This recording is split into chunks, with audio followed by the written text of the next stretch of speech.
The over-under total for the Bears is 8.5. Do you see that for this Bears team? Dude, that's a weird schedule. They play all AFC South teams to start. Oh, they do. Get the Rams. That is interesting. When do they play the Jags? Week 6 in London. So the Jags home away from home, pretty much. I'm sorry. What did you say the over was on this? It was 8.5. Yeah, I'm not buying that. I think this team's going to be improved, but the NFC North is not a cakewalk this year. I think the Lions should be the favorite, and I think the Packers are going to be pretty decent. So I'm going to put this team at 7-10, and I think that's a good year for them. I think they got a lot to look forward to. I think Keenan Allen's great to get Caleb Williams acclimated to the NFL, and then I think next year they'll pass the torch to Rome Odunze, and I think that they'll be in a position to make a run. But I think this looks a little bit more like Burrow's first year before this team is ready to make a leap. Yeah, I don't think that this is going to be a team that makes a leap, wins the division this year, 8.5. I think they go right around that. I'm either at 6, 7 wins, somewhere around that mark. They get Tennessee at home. That's definitely a winnable game. But, the NFL, you can say it's an easy game. You can't go game by game in the NFL. Yeah, you can't really go game by game. But, yeah, starting off with 3 teams in the South, that's really weird to do that. And then you get LA at home, and then you get Carolina in week number 5. So yeah, I think that there's some winnable games, but this is going to be an improved offense. There are some stretches. You get Washington on the road, Arizona on the road. That's going to be 2 offenses are also going to be improved with you. And then you get New England. And you get do they even play a division game? Not until week 11 is what I'm seeing. So I know, but then look at it after that. That's a tough finish. Minnesota, Detroit, San Francisco. Yeah, I'm seeing 6. That's so whack that they don't play a division game until week 11. Are you kidding me? I apologize. I originally said that the AFC South was but I'm just stuck on the AFC South from last week. That's not division games. They don't have a division game until the Packers in week number 11. Then they get Minnesota and Detroit on Thanksgiving. So maybe they get Detroit on Thanksgiving because we know Detroit can't win on Thanksgiving. They didn't do it last year. I believe it was the Packers. Packers that got them on the road. So, yeah, this is going to be an improved team on offense, defense too. But, yeah, this is going to be a division where everybody's just going to beat each other up. So I see 6 or 7. So give me the under on the 8.5. Now let's go on to the next team, the Minnesota Vikings. This is a team that's also looking to bounce back. A lot of injuries, to Kirk Cousins. Cousins is gone. Justin Jefferson, hopefully we get a fully healthy season from him. So the Vikings, 6.5. So Vegas has the Vikings being the last place team. Do you see that coming to fruition? Yeah, this team's got to start out hot if they're going to. That's a brutal start. And it's a tough start. So, yeah, I'm going to go under. They probably win 1 game before the bye week. Even after the bye week, you get Detroit and the Rams on the road. And then you get 3 road games in Jacksonville, Tennessee, and Chicago. Yeah, an early bye is the last thing you want for this team because, first off, they might have 1 win before bye week. And then they're going to get so muddled down with injuries and fatigue in the second half of the season that they're just going to start looking towards the draft. And you're probably going to see J.J. McCarthy starting probably by that Arizona game. Bye. So, I don't see this team being very good. Talk about sleeper picks. I think sometime before the end of the year, Ty Chandler will be starting for this team, and that could be a good late round running back to add, like your last pick of the draft. He could be a good one to add. Yeah, I really usually like Aaron Jones, but not with this team. I just don't think that this is going to be a very good team, scoring a lot of touchdowns. But he could be a safety blanket for whoever's at QB. Yeah, it definitely is. They're probably going to be running the football more than they have with Kirk Cousins. That's why you see Justin Jefferson down on some people's boards. But if Justin Jefferson has a healthy season, the man's going to still be one of the best wide receivers. Man, that's a brutal start to the season. On the road at New York, maybe you get that one. that's just going to be a back and forth. But after that, good luck with San Francisco, Houston, Green Bay, the Jets. I could see all four of those teams being playoff teams. And then you get a bye week, and then you come right back to Detroit.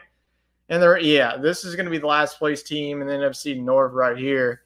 6.5, maybe they get to that. But I mean, I see like 5, maybe 4 wins. This is going to be a brutal schedule, especially the start of it. Maybe they could, get some of their wins at the back half with Arizona, Atlanta, Chicago, maybe some of that with Kirk Cousins coming back. But yeah, this is not going to be a pretty season for Minnesota. Now let's go on to the Green Bay Packers. They start off in Brazil with the Philadelphia Eagles in week number 1. So that's definitely going to be an exciting game for international fans. But the Packers, coming off of a playoff run, almost defeated the 49ers in that divisional game. They took down the Cowboys in round number 1. Packers are set at 9.5. Are you buying on the Cheeseheads?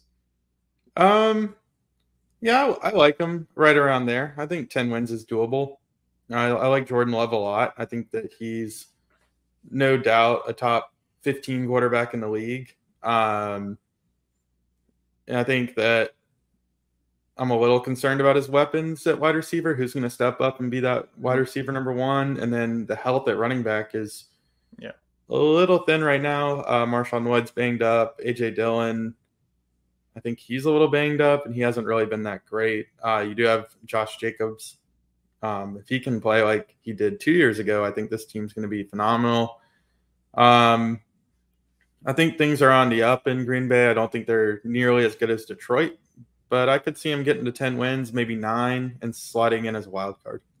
Yeah, I see 10 or 9 wins for this team too. I think that the Eagles game is definitely going to be a tricky one.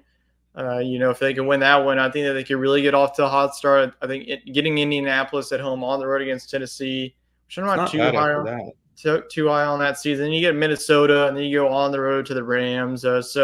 I could see them, 3-1 through that stretch, and then maybe drop to Los Angeles. And then after that, I think, you get Houston at home, Detroit at home, San Francisco at home, Miami at home. So it's not like these are some an easy schedule at all. But I think that this team definitely has the talent on offense and defense. Like you mentioned, they brought in Josh Jacobs. Like you mentioned, the wide receivers who's going to step up. My vote would probably be Jaden Reed.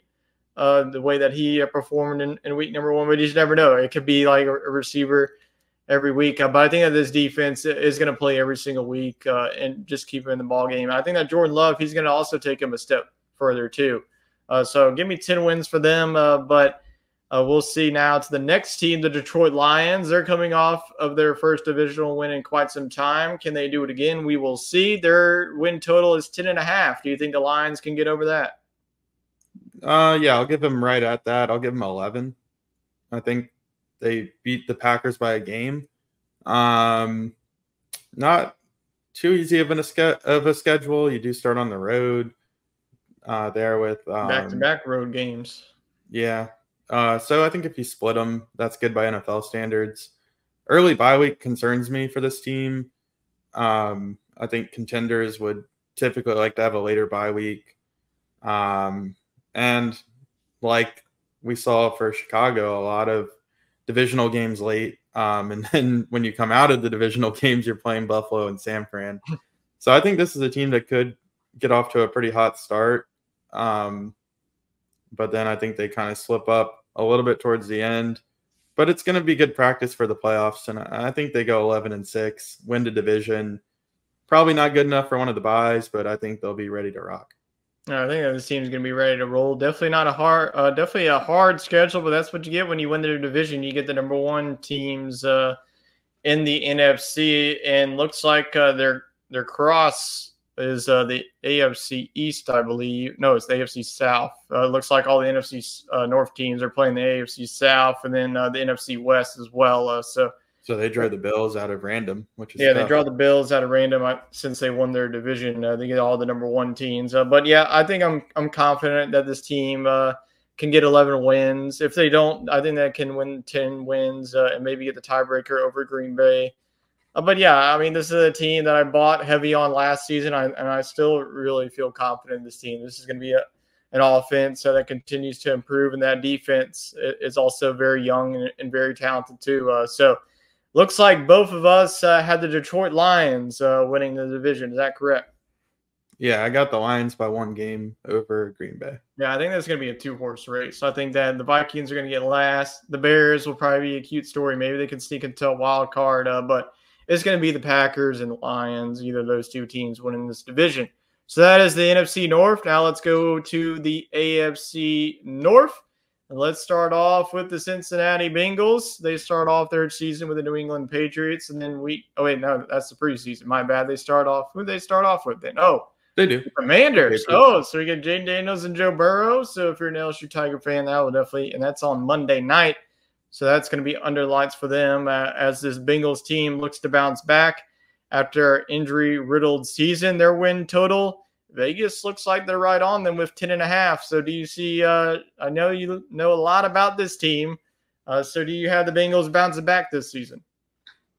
Yeah, I mean, this is a pretty cakewalk start to the season minus the Chiefs game. I mean, they should be 3-1. Can't forget about Baltimore. Wait, no, that's pretty. But then you play New York. I mean, I think Burrow's going to be a little bit better at the start of this season than he was last season. I think this team goes 11-6. And I think Baltimore probably also goes somewhere in that ballpark. And Cleveland shouldn't be bad either. And Pittsburgh, I think, is a hair below those teams. But I think there's a chance that every team in the AFC North this year goes 9-8 or better. Yeah, it's going to be a loaded division once again. You know, you had the Browns make the playoffs. I believe, did the Steelers make the playoffs too? Did they sneak in? The Steelers did not make the playoffs last year, but they did continue their streak of being 500 or better. Yep. So I think that streak continues for them. For the Bengals, I'm not going to say the schedules, is like a walk in the park to start the season. You get the Commanders, you get the Panthers, and you get the Ravens. So the Ravens probably going to be the most formidable team out of those. Then you get the Giants, the Browns, and then you get the Eagles. So, yeah, I think that this is a team. I don't know if I should say 11 wins because I'm still hesitant on this offense. I think this offense is going to take a step back. Losing a guy like Joe Mixon, that's going to be a big blow, and have to rely on a guy that hasn't really been an every down back of Zach Moss. I don't know. I like Chase Brown, though. I think that could be a good duo. Yeah, I'm going to go 10-7. I think that this is I'm going to go under for them. I think that they're still a step behind the Ravens right now, maybe a little bit better than the Browns. But, yeah, this is going to be another division that just beats each other up pretty much every week. It's going to be one of the most loaded divisions. It could be a scenario where all 4 teams make the playoffs if it's that crazy. But we will see as Wade has them going 11-6. I have them going 10-7. Hey, they love going 10-7. Last time they went 10-7, they made it to the Super Bowl. I think it's going to be hard for anybody to get more than 10 wins in this division. Yeah. All right, let's go on to the Baltimore Ravens. They don't get an easy test as they have to face the Chiefs on the road on Thursday Night Football to kick off the season. Their over-win total is 11. Do you see that for the Ravens? Same comments as the Bengals, really. I think that they're going to be neck and neck. If either team goes 2-0 against each other, they're going to win the division. And last year, that's what Baltimore did. Yeah, I'm going to go right at 11. I think they could get to 12. They won, what, it was like 13, 14 games last season. I think they went 14-3. 14-3. That have to do with Burrow being out, though. Yeah, I don't know if they can do that again. It's pretty difficult. So it's going to be a little bit step back, but I think that this is still the best team in the North. I'm already going to give it away. I think the Baltimore Ravens do it again. I know we pretty much go on chalk for this NFC North and AFC North. I think that the Ravens get to 11 wins, 12 wins. So I'm going to go with the push of the 11 wins. So give me 11. Let's move on to the next team in this division, and that's going to be the Cleveland Browns. They're going bowling, and they face off against the Dallas Cowboys. So that's not an easy start to the season. So the Browns are set at 8.5. Do they go 11 wins once again, even though they had Joe Flacco for half of the season, which was like one of the storylines of last season? That was a hell of a storyline. This team really exceeded expectations. And for what it's worth, they seem to have the Bengals number every year. Yeah. Which really helps Baltimore as well. I think they're a tick below those two teams we just discussed, but I do think they could sneak in at 9-8 as a wild card. If they got the 10 wins, that would be phenomenal. We don't know about Deshaun Watson yet. We don't know if Nick Chubb's going to play until potentially week 5. They should be all right without him. I mean, they should win 3 of those games, maybe split them 2-2. I think there's probably a good chance he starts the year on the physically unable to perform list, is what I'm getting at. So I'm going to put them a touch below the other teams just because we don't know. I think they go 9. I really think this whole division is going to be tiered. I think Baltimore or Cincinnati is going to get to 11. The second place team is going to be at 10. I think Cleveland gets to 9, and then the team we're about to talk about, Pittsburgh, I think they fall just under 500 and probably go 8-9. I'm going to go 9 wins for me, too. Like I mentioned, this is going to be a very close division race that, like, first place and last place is like 2 or 3 games between both of them. It's going to be a really even division. I think that the really start to the season, I mean, you get road games. I mean, man, that is a lot of road games. You get Jacksonville, Las Vegas, Washington, and Philadelphia all on the road. So that's not going to be easy. I think that this is a team that's going to step a little bit back just because they're missing Nick Chubb. I think, Deshaun Watson, who knows what he's going to do. I mean, I don't know. I don't know about this offense, man. The defense, I mean, it's going to be one of the best in the NFL. I think the defense, that's going to give them 9 wins itself. And the weather. Yeah, the weather and that defense. This team steps a little bit back. I think that they get 3rd or 4th place. I'm not going to reveal my pick just yet. Let's go on now to the Pittsburgh Steelers. Let's see if they can keep their over 500 streak alive. And they get off with Kirko Cousins in week number 1. That's going to be an interesting one. They get a road trip to Atlanta and then a road trip to Indianapolis to start off their season. So, I mean, those are 2 winnable games, even though it's on the road. So with the Browns being at 8.5, so are the Steelers. They're 8.5. So you see them going over 8.5 or just under that with 8. Vegas isn't showing their cards, huh? Nope. I think it's a tie. That's a pretty good line there for Vegas. Are you betting on the 500 or below? You have to pick one side. I'm gonna take the under. I think they go 8-9. I just think this division's pretty dang good. I think they'll all beat up on each other. But I don't know that you can tell me the Steelers are definitively better than a lot of these out-of-divisional games. It's not a terrible draw, but, you do see the Eagles and the Chiefs on there. I think those are games that swing them in that negative direction.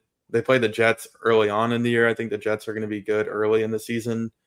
Same with maybe the Colts. So I'm going to give them the under, but I think they're going to be pesky, and I think they'll be in the hunt for most of the season. As you can see, they play the Browns and the Bengals in the final 3 weeks there with the Eagles sandwiched in between. Yeah, those games are going to be a lot. And I was bye week, though. I was looking at this from top to bottom. I was like, man, they have a lot of games, but actually it's horizontal. They have Atlanta, Denver, Los Angeles. Okay. Then they have the Colts. So they get 3 of 4. I mean, that's not an easy start to the season. I mean, Atlanta's going to be better. I mean, Bo Nix, who knows what he's going to do? He had a heck of a I think they'll get that. Actually, I like it better that way, that it is horizontal. You know what? I can't bet against Mike Tomlin to not go over 500, so give me 9. I think that this is, like I mentioned, I could see all 4 teams division potentially make the playoffs depending on how everybody else in the divisions do. But I'm going to go 9 wins. Can't ever bet against Mike Tomlin and the boys. But look at that finish, Tyler. Yeah, look at – oh, my God. That's look at November 17th to the end. Holy moly. Wait a minute. I don't know about 9 now. Read it horizontally. Baltimore, Cleveland, Bengals. Baltimore, Cleveland, Bengals, Browns, Eagles, Ravens, Chiefs, Yikes. Playoffs start on November 17th. Scratch that. Sorry, Mike Tomlin. I'm going to go under. I'm saying maybe 7-10 after reading that. I was looking at it, like I mentioned, top to bottom. I did not, golly, that's got to be one of the most brutal. And then throw in the Cowboys and the Jets before that. And they're going to lose a game that they shouldn't. Like, I would not be shocked if they lose week 1 at Atlanta. I think just because of the quarterback controversy, I'm going to knock them down a smidge and go 7-10. Yeah, I mean, the quarterback situation isn't great. You're rolling out Russell Wilson or Justin Fields. I think could be good if they would just go all in on Fields. I think they took a late flyer on him, as they should have, but I think you're not going to get the best out of either guy because I think Russell Wilson's watching his shoulder, and I don't think Fields is really getting developed. Well, sorry, Mike Tomlin. I thought I was going to go with you, but after Wade brought up that brutal stretch, I mean, yikes. And it's not a Tomlin situation. It's not a Tomlin. It's just like his quarterbacks. I mean, it's not what you want every single week when you're in this division where I don't know. I just don't know how they're going to be able to score against those type of defenses. I mean, the Jets, you get Dallas, you get Baltimore. I mean, yeah. I mean, you get all these tough defenses to end the season.